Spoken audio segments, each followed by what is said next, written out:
ಈ ಅದು ಎಲ್ಲಿ ನಿಲ್ತಾರೆ ಅಂತ ಹೇಳಿಕ್ಕೆ ಆಗ್ತದೆ. ಆ ರೀತಿಯ ಬುಲ್ಡೋಸರ್ಗಳಾಗಬೇಕು ಬಂಧುಗಳೇ. ಒಬ್ಬ ಈಗ ಮಾತಾಡ್ತಾನೆ, ನೀವು ಕೇಳಿದ್ರಿ, ಒಬ್ಬ ಹಿಂದೂ ಯುವಕ ಕೊಂಡೋಗ್ಲಿಕ್ಕೆ ಆಗುವುದಿಲ್ಲ. ಸ್ವಾಮಿ ವಿವೇಕಾನಂದರು ಹೇಳಿದ್ದಾರೆ, in India we have got more speakers but only the shortage of thinkers, fighters and workers ಅಂತ. ಅದು ಅರ್ಥ ಮಾಡಿಕೊಳ್ಬೇಕು ನಾವು.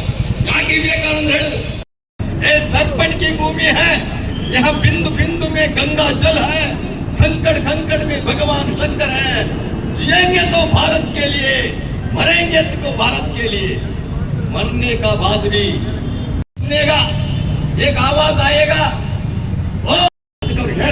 ಅದು ಕವನವನ್ನು ಕೊಟ್ಟಿದ್ರು, ಅದು ನೆನಪಿಸ್ತಾ ಇದ್ದಾರೆ ಮೊದಲಾಗಿ. ಇಲ್ಲಿ ಭಾರತ್ कोई एक भूमि का टुकड़ा नहीं है, वो जीता जागता राष्ट्र पुरुष है. ಭಾರತ ಅಂತ ಹೇಳಿದ್ರೆ ಒಂದು ಮಣ್ಣಿನ ತುಂಡು ಅಲ್ಲ, ಅದು ಜೀವಂತವಾಗಿರತಕ್ಕಂತಹ ಚೈತನ್ಯ. ಈಗ ಕೂಡ ನಿಮಗೆ ಗೊತ್ತಿರಬಹುದು, ನೆನಪಿಸ್ತಾ ಇದ್ದೇನೆ, ಇಂಗ್ಲೆಂಡಿನ ಪ್ರಧಾನಿ ವಿನ್ಸ್ಟನ್ ಚರ್ಚಿಲ್ ಅವನು ವಿಕ್ಟೋರಿಯಾ ರಾಣಿಗೆ ಒಂದು ಪತ್ರ ಬರೀತಾನೆ.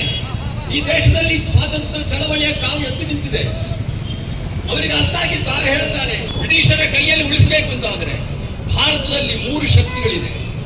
ಒಂದು, ಇಂಡಿಯಾ ಸ್ಟ್ರೆಂತ್ ಇಸ್ ಧರ್ಮ. ಭಾರತ ಈಗ ಇಲ್ಲ. ಈಗ 21ನೇ ಶತಮಾನದಲ್ಲಿ 2014ರಲ್ಲಿ ಮೋದಿ ಭಾರತ ಹುಟ್ಟಿದೆ. ಈಗ ರಾಮ ಮಂದಿರದ ಭಾರತ ಆಗಿದೆ, ಕೃಷ್ಣನ ಭಾರತ ಆಗ್ತಾ ಇದೆ. ಈ ಕಾಲಘಟ್ಟದಲ್ಲಿ ನಾವು ಏನು ಮಾಡಬೇಕು ಅನ್ನೋದನ್ನು ಯೋಚನೆ ಮಾಡಬೇಕು. ಇವತ್ತು ಕ್ರೈಸ್ತ ಶಾಲೆಯಲ್ಲಿ ನಮ್ಮ ಮಕ್ಕಳನ್ನ ಮನಸ್ಸನ್ನ ವಿಭಜಿಸುವಂತಹ ಒಂದು ಷಡ್ಯಂತ್ರ ನಡೀತಾ ಇದೆ. ಅದು ಬರೀ ದಕ್ಷಿಣ ಕನ್ನಡ ಜಿಲ್ಲೆಯಲ್ಲಿ ಮಾತ್ರ ಅಲ್ಲ, ದೇಶದ ಮೂಲೆ ಮೂಲೆಗಳಲ್ಲಿ ಆಗ್ತಾ ಇದೆ. ಹಿಂದುತ್ವವನ್ನ ನಾವು ಯಾವ ರೀತಿಯಲ್ಲಿ ಮುಗಿಸಬೇಕು? ಹಿಂದುತ್ವವನ್ನು ಮುಗಿಸದಿದ್ದರೆ ಕಾಂಗ್ರೆಸ್ಗೆ ಭವಿಷ್ಯ ಇಲ್ಲ, ಅವರ ಷಡ್ಯಂತ್ರಗಳಿಗೆ ಹುಡುಗಾರ ಇಲ್ಲ ಅನ್ನೋದನ್ನು ಯೋಚನೆ ಮಾಡಬೇಕು. ತಮಿಳುನಾಡಿನಲ್ಲಿ ಮುಖ್ಯಮಂತ್ರಿ ಸ್ಟಾಲಿನ್ ಏನ್ ಹೇಳಿದ, ಅವನ ಮಗ ಉದಯ ಸ್ಟಾಲಿನ್ ಒಬ್ಬ ಕ್ರೈಸ್ತವರು, ಅವನೇನ್ ಹೇಳಿದ, ಹಿಂದುತ್ವ ಅಂತ ಹೇಳಿದ್ರೆ ಅದು ಮಲೇರಿಯಾ, ಹಿಂದುತ್ವ ಅಂತ ಹೇಳಿದ್ರೆ ಅದು ಕೊರೋನಾ, ಹಿಂದುತ್ವ ಅಂತ ಹೇಳಿದ್ರೆ ಅದು ಡೆಂಗ್ಯೂ ಜ್ವರ ಅಂತ ಹೇಳಿದ್ರು. ನಾವಾಗ ಯಾರು ಮಾತನಾಡಲಿ ಹಿಂದೂಗಳು ಇಲ್ಲಿ. ಅದು ನಡೆದದ್ದು ತಮಿಳುನಾಡಿನಲ್ಲ. ಇಲ್ಲಿ ನಮಗೇನಾದ್ರದ್ದು ಇದಿಲ್ಲ ಅಂತ ನಮ್ಮಲ್ಲಿ ತಲೆಯಲ್ಲಿದೆ. ಯೋಚನೆ ಮಾಡಿ, ಈ ದೇಶವನ್ನ 1065 ವರ್ಷಗಳ ಕಾಲ ರಾಮ ಮಂದಿರ ಆದ ನಂತರವೇ ಈಗ ಎಚ್ಚರಿಕೆ ಆದ್ರು ಮಕ್ಕಳಿಗೆ. ಇದೇನು ಹೊಸ್ತಲ್ಲ, 4 ವರ್ಷದಿಂದ ಆಯ್ತಾ ಹೆಂಗಸರು ಆಯ್ತು ಎಳಿಬೇಕು ಅನ್ನೋದು. ನಾಳೆ ಸಮಾವೇಶ ಆಗ್ತಾ ಇದೆ ಎಲ್ಲಿ, ಕಡ್ಯಾರ್ನಲ್ಲಿ. ಅದಕ್ಕಿಂತ ಮೊದಲು ನೀವು ಬರೀ ಕ್ರಿಶ್ಚಿಯನ್ ಒಳ್ಳೆಯವರಿದ್ದಾರೆ, ಒಳ್ಳೆಯವರಿದ್ದಾರೆ. ಈಗ ನಮ್ಮ ಈ ಹೋರಾಟ ಹಿಂದೂ ಕ್ರೈಸ್ತರದ್ದು ಅಲ್ಲ, ಯೋಚನೆ ಮಾಡಬೇಕು. ಹಿಂದೂ ಕ್ರೈಸ್ತರ ಹೋರಾಟ ಅಲ್ಲ. ಈ ಹೋರಾಟ ನಮ್ಮ ಹಿಂದೂ ಮಕ್ಕಳಲ್ಲಿರತಕ್ಕಂತಹ ಹಿಂದೂ ಸಂಸ್ಕೃತಿಯನ್ನ ಮರೆಮಾಚಬೇಕು. ನಮ್ಮ ದೇವರನ್ನು ಅವಹೇಳನ ಮಾಡುವುದರ ಮುಖಾಂತರ ಮಕ್ಕಳಲ್ಲಿ ಒಂದು ರೀತಿ ವಿಕ್ಷಿಪ್ತ ಮನಸ್ಸನ್ನು ಮಾಡಬೇಕು ಅನ್ನೋ ಒಂದು ತಂತ್ರಗಾರಿಕೆ ಇದು ನಡೀತಾ ಇದೆ. ಇದು ಈಶಾನ್ಯ ಭಾರತದಲ್ಲಿ ನಡೀತಾ ಇದೆ. ಮಂಗಳೂರಿನಲ್ಲಿ ಕೂಡ ಇದು ನಡೀತಾ, ಕೆಲವೊಂದು ಕಡೆಗೆ ಆಗ್ತಾ ಇದೆ. ನಾವು ಯೋಚನೆ ಮಾಡಕ್ಕೆ ಬಂದು ನಿಮಗೆ ನೆನಪಿಸ್ತಾ ಇದ್ದೇನೆ. ಈ ದೇಶದ ರಾಷ್ಟ್ರಪತಿ ಆಗಿರ್ತಕ್ಕಂತಹ ಅಬ್ದುಲ್ ಕಲಾಂ ರವರು ಈ ಒಂದು ಪ್ರತಿಭಟನೆ ಉದ್ದೇಶಿಸಿ ನಮ್ಮನ್ನು ಮಾತನಾಡಲಿಕ್ಕಿದ್ದಾರೆ.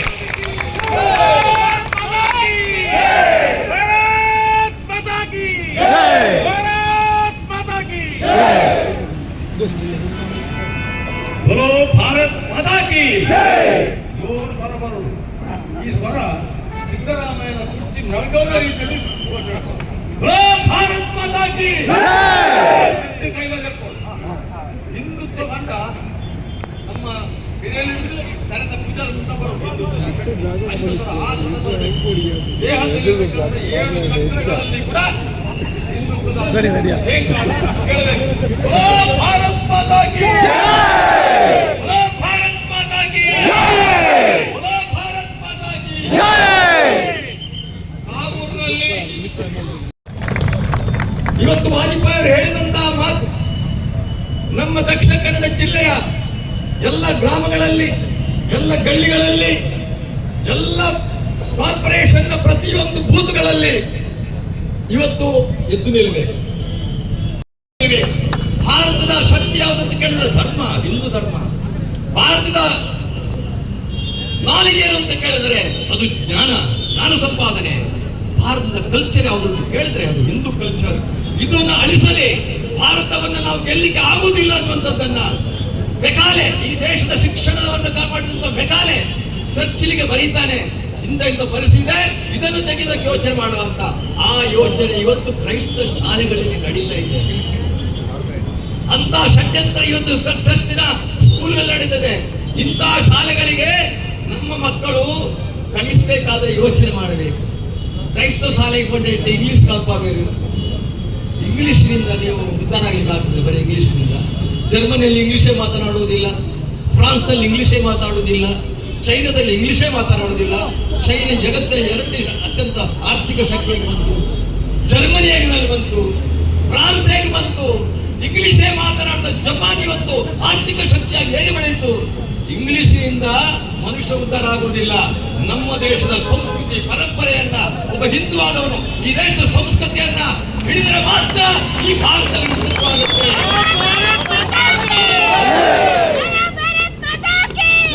ಹಿಂದೂಗಳು ಮನಸ್ಸು ಮಾಡಿದರೆ ಏನೋ ಮಾಡಬಹುದು, ಯೋಚನೆ ಮಾಡಿ. ಮಂದಿರ ಇಲ್ಲಿಯೇ ಕಟ್ಟುವೆವು ಅಂತ ಹೇಳಿದಂತ ಹಿಂದೂಗಳೇ ಇವತ್ತು ಕಟ್ಟಲಿಲ್ವ ನೀವು?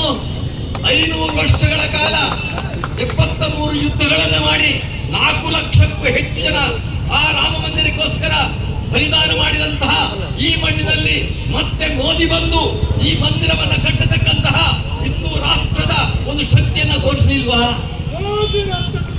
ಅರಬ್ ದೇಶದಲ್ಲಿ ಯಾವ ದೇವಸ್ಥಾನಗಳು ತಲೆ ಎತ್ತಲಿಕ್ಕೆ ಬಿಡುವುದಿಲ್ಲ. ಅರಬ್ ದೇಶದಲ್ಲಿ ಯಾವುದೇ ಭಜನೆ ಮಾಡಲಿಕ್ಕೆ ಮಾಡುವುದಿಲ್ಲ ಅಂತ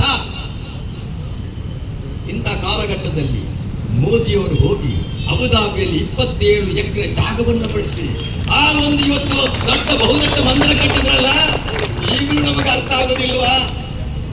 ಅರಬರೇ ಇಲ್ಲಿ ಮುಸ್ಲಿಮರು ದೀಪ ಹಚ್ಚಲಿಕ್ಕೆ ಬಿಡುವುದಿಲ್ಲ, ಆದರೆ ಅಲ್ಲಿ ಅರಬರು ಜೈ ಶ್ರೀರಾಮ್ ಅಂತ ದೀಪದ ಸುತ್ತ ಮೆರವಣಿಗೆ ಬಿಡುವುದು ಸಾಮಾಜಿಕ ಜಾಲದಲ್ಲಿ ಕಾಣದಲ್ಲಿ ನೀವು ನೋಡಿಲ್ವಾ?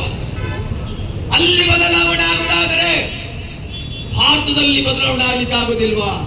ನಾನು ಹಿಂದೂ ಯೋಗದಲ್ಲಿ ಕೇಳ್ತಾ ಇದ್ದಾನೆ, ಒಮ್ಮೆ ಯೋಚನೆ ಮಾಡಿ, ನಿಮ್ಮಲ್ಲಿ ಹಿಂದುತ್ವದ ಶಕ್ತಿ ಎಷ್ಟಿದೆ, ಹಿಂದುತ್ವದ ತಾಕತ್ತು ಎಷ್ಟಿದೆ, ನಿಮ್ಮಲ್ಲಿ ಸಾಮರ್ಥ್ಯ ಏನಿದೆ ಯೋಚನೆ ಮಾಡಿ. ಹಿಂದೂ ಎನ್ನುವ ಶಬ್ದ ನಿಮ್ಮ ಕಿವಿಗೆ ಬಿದ್ದ ತಕ್ಷಣ ಯಾವನ ಹೃದಯದಲ್ಲಿ ನರನಾಡಿಗಳಲ್ಲಿ ವಿದ್ಯುತ್ ಸಂಚಾರ ಆಗುತ್ತೋ ಆವಾಗ ನೀನು ಮಾತ್ರ ಹಿಂದೂ ಆಗುತ್ತೆ ಅಂತ ಹೇಳಿದಂತಹ ಸ್ವಾಮಿ ವಿವೇಕಾನಂದರ ಮಾತುಗಳನ್ನು ನಿಮಗೆ ನೆನಪಿಸ್ತಾ ಇದ್ದೇನೆ. ಹೌದು, ಇವತ್ತು ಸಣ್ಣ ಮಾಡ್ಬೋದಿತ್ತು ಅವರಿಗೆ, ಇದನ್ನು ಹೊಸದಲ್ಲ. ನನಗೆ ಬಂದ ಇನ್ಫಾರ್ಮೇಶನ್ 4 ವರ್ಷಗಳಿಂದಲೂ ಅದೇ ಒಂದು ಹೆಂಗಸು, ಅದೇ ಸಿಸ್ಟರ್ ಪ್ರಭ ಈ ವಿಚಾರವನ್ನು ಎತ್ತಾ ಇದ್ರು. ನಮ್ಮ ಮಕ್ಕಳಿಗೆ ಗೊತ್ತಿದೆ, ಆದ್ರೆ ಹೇಳಿಕೆ ಧೈರ್ಯ ಬಂದಿಲ್ಲ. ಕಾಯಕವೇ ಕೈಲಾಸ, ದುಡಿದರೆ ನಮ್ಮ ಭಗವದ್ಗೀತೆಯಲ್ಲಿ ಹೇಳ್ತದೆ, ಸ್ವಕರ್ಮಣ ತಮವೆತ್ತ ಸಿದ್ಧಿ ವಿನ್ನಂತಿ ಮಾನವ ಅಂತ. ಯಾರು ತನ್ನ ಕರ್ಮವನ್ನು ನಿಷ್ಠೆಯಿಂದ, ಪ್ರಾಮಾಣಿಕೆಯಿಂದ, ಶ್ರದ್ಧೆಯಿಂದ ಮಾಡುತ್ತಾನೋ ಅಲ್ಲಿ ನಾನು ನಿನಗೆ ಕಂಡು ಬರ್ತೇನೆ ಅಂತ ಕೃಷ್ಣ ಅರ್ಜುನನಿಗೆ ಹೇಳಿದ್ದಾರೆ. ದುಡಿಮೆ ದೇವರು ಅಂತ ಹೇಳಿದಂತ ಭಾರತ ಇದು. ಇಲ್ಲಿನ ಪ್ರತಿಯೊಂದು ಕಣಕಣದಲ್ಲೂ ಕೂಡ ಭಗವಂತನಿದ್ದಾನೆ ಅಂತ ಹೇಳಿದಂಥದ್ದು ಭಾರತ. ವಸುದೈವ ಕುಟುಂಬಕಂ ಹೇಳಿದಂಥದ್ದು ಭಾರತ. ಆನೋ ಪತ್ರ ಕರ್ತವ್ಯತೀಶ್ವತ ಹೇಳಿದಂಥದ್ದು ಅದು ಭಾರತ. ನಮ್ಮ ಹಿಂದುತ್ವ ಅನ್ನೋದು, ಸನಾತನ ಅನ್ನೋದು ಹಿಂಸೆಯ ಅಲ್ಲಲ್ಲ. ಎಲ್ಲಿಯಾದ್ರೂ ನೋಡಿ, ನಾವು ಯಾರನ್ನಾದ್ರೂ ಮತಾಂತರ ಮಾಡಲಿಕ್ಕೆ ಹೋಗಿದ್ದೇವ? ಯಾರನ್ನ ಹಿಂಸೆ ಮಾಡಲಿಕ್ಕೆ ಹೋಗಿದ್ದೇವ? ಇಲ್ಲಲ್ಲ. ಒಂದು ವೇಳೆ ನಮ್ಮ ಧರ್ಮ ಗೊತ್ತಿದ್ರೆ ಈ ದೇಶದಲ್ಲಿ 1045 ವರ್ಷಗಳ ಈ ಪರಕೀಯರ ಆಡಳಿತ ಮಾಡಿ ಸಾಧ್ಯ ಇತ್ತ? ಇಲ್ಲ.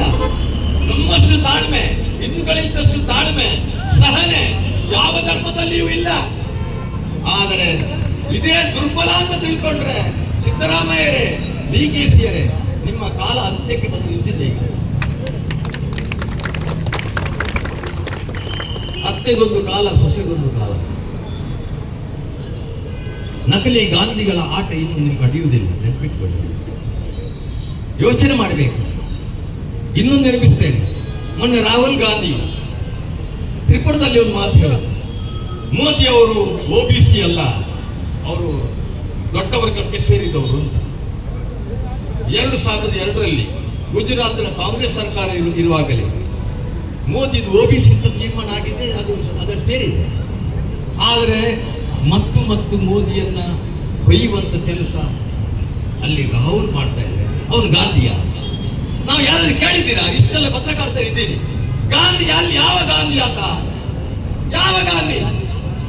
ನೆಹರು ಮುಸ್ಲಿಮು, ನಿಮ್ಗೆ ಎಷ್ಟು ಜನ ಗೊತ್ತಿದೆ? ಮುಬಾರಕಿನ ಮಗ ನೆಹರು, ತುಸುರೇಮನ್ನ ಮಗ ರಾಹುಲ್ ನೆಹರು, ಇಂದಿರಾ ಗಾಂಧಿಯ ಗಂಡ ಫಿರೋಜ್ ಖಾನ್, ಇಂದಿರಾ ಗಾಂಧಿಯ ಗಂಡ ಫಿರೋಜ್ ಖಾನ್ ಅಲ್ಲ ಅಂತ ಹೇಳಿ ಚರಿತ್ರೆ ಇದು. ಅವರಿಗೆ ಹುಟ್ಟಿದವರು ಯಾರು? ರಾಜೀವ್ ಖಾನ್ ಆಗಬೇಕು. ರಾಜೀವ್ ಗಾಂಧಿ ಆದ, ನಾವ್ಯಾರೇ ಅದು ಕೇಳಿದ್ದೇವ? ರಾಹುಲ್ನ ತಾಯಿ ಕ್ರಿಶ್ಚಿಯನ್, ರಾಜೀವ್ ಖಾನ್ ಮುಸ್ಲಿಂ ಕ್ರೈಸ್ತ ಸೇರಿ ಬ್ರಾಹ್ಮಣನಾಗ್ತಾನೆ ಅಂತ ಹೇಳಿದ್ರೆ ಅದನ್ನು ನಾವು ಯಾರು ಕೇಳ್ತಾ ಇಲ್ಲ. ಜುಬ್ಬದ ಮೇಲೆ ಜನಿವಾರ ಹಾಕೊಂಡು ನಾನು ಮಹಾಬ್ರಾಹ್ಮಣ ಅಂತ ಹೇಳ್ತಿದ್ರ, ಅದನ್ನು ನಾವು ಹೋಗ್ತೀವ? ನಾವು ಇವತ್ತು ಎಲ್ಲಿದೆ? ನಾವು 21ನೇ ಶತಮಾನದಲ್ಲಿದ್ದೇವೆ. ನಿಮ್ಮ ಕೈಯಲ್ಲಿ ಸ್ಮಾರ್ಟ್ ಫೋನ್ ಇದೆ, ಜಗತ್ತನ್ನು ನೋಡ್ಲಿಕ್ಕೆ ನಮಗೆ ಸಾಧ್ಯ ಇದೆ, ಕೈಯಲ್ಲಿ ನೋಡ್ಲಿಕ್ಕೆ ಸಾಧ್ಯ ಇದೆ. ಆದರೂ ನಾವು ಹೋಗ್ತಾ ಇಲ್ಲ. ಇವತ್ತು ಎದ್ದು ನಿಲ್ಬೇಕು. 2024ರ ಚುನಾವಣೆ ಸ್ಥಾಪನೆ ಮಾಡಿದ್ದಲ್ಲ, ನಮ್ಮ ಹೃದಯದಲ್ಲಿ ಪ್ರತಿಷ್ಠಾಪನೆ ಮಾಡಿದ್ವಿ, ನಮ್ಮ ಮನೆಗಳಲ್ಲಿ ಪ್ರತಿಷ್ಠಾಪನೆ ಮಾಡಿದ್ವಿ. ರಾವಣನ ವಿರುದ್ಧ ಬಿಲ್ಲು ಎತ್ತಿದ್ದಾನೆ. ನಾವು ನಿಮ್ಮ ವಿರುದ್ಧ ಶಸ್ತ್ರ ಎತ್ತಲಿಕ್ಕೆ ಅನಿವಾರ್ಯ ಆದರೆ ಎತ್ತಬೇಕಾಗಿರ್ತಕ್ಕಂಥ ಪರಿಸ್ಥಿತಿಯನ್ನ ಮುಂದಿನ ಚುನಾವಣೆಯಲ್ಲಿ ಮಳೆ ಮಾಡ್ತೇವೆ. ಚುನಾವಣೆಯಲ್ಲಿ ರಾಮ ಬಿಲ್ಲಲ್ಲಿ ಉತ್ತರಿಸಿದ ಹಾಗೆ ಮತ ನಾಳಿಲಿರ್ತಕ್ಕಂಥ EVM ಮಿಷಿನಲ್ಲಿ ನಿಮಗೆ ಉತ್ತರವನ್ನು ಕೊಡ್ತೇವೆ ಅಂತಕ್ಕಂಥ ಮಾತನ್ನು ಹೇಳಿ ಮತ್ತೆ ನಿಮಗೆ ಸವಾಲನ್ನು ಹಾಕಿ, ತಾಕತ್ತಿದ್ರೆ ನಮ್ಮನ್ನು ಮುಟ್ಟಿ ನೋಡಿ ಅಂತಕ್ಕಂಥ ಸವಾಲನ್ನು ಹಾಕಿ ನನ್ನ ಮಾತನ್ನು ಮುಗಿಸ್ತೇನೆ. ಬೋಲೋ ಪ್ರಭು ಶ್ರೀರಾಮಚಂದ್ರ ಮಹಾರಾಜ್ ಕಿ ವಂದೇ, ಜೈ ಶ್ರೀರಾಮ್. ಈ ಒಂದು ಎಚ್ಚರಿಕೆಯ ಕರೆಗಂಟೆಯನ್ನು ನಿಮ್ಮ ಮುಂದೆ ಇಡುತ್ತಾ ಮುಂದಕ್ಕೆ ಈ ಪ್ರತಿಭಟನೆಯನ್ನು ಉದ್ದೇಶಿಸಿ ನಮ್ಮೆಲ್ಲರ ಹಿರಿಯರು, ನಮ್ಮೆಲ್ಲರ ನಾಯಕರು, ನಮ್ಮೆಲ್ಲರ ಮಾರ್ಗದರ್ಶಕರಾದಂಥ ಬಿಜೆಪಿಯ ಅವರೇ ಖಂಡಿತವಾಗಿಯೂ ಈ ಒಂದು ಪ್ರತಿಭಟನೆಯಲ್ಲಿ ಹಿಂದೂ ವಿರೋಧಿ ಕಾಂಗ್ರೆಸ್ ಸರ್ಕಾರಕ್ಕೆ ನಾವೆಲ್ಲರೂ ಒಂದು ಎಚ್ಚರಿಕೆಯನ್ನು ಕೊಡ್ತಾ ಇದ್ದೇವೆ.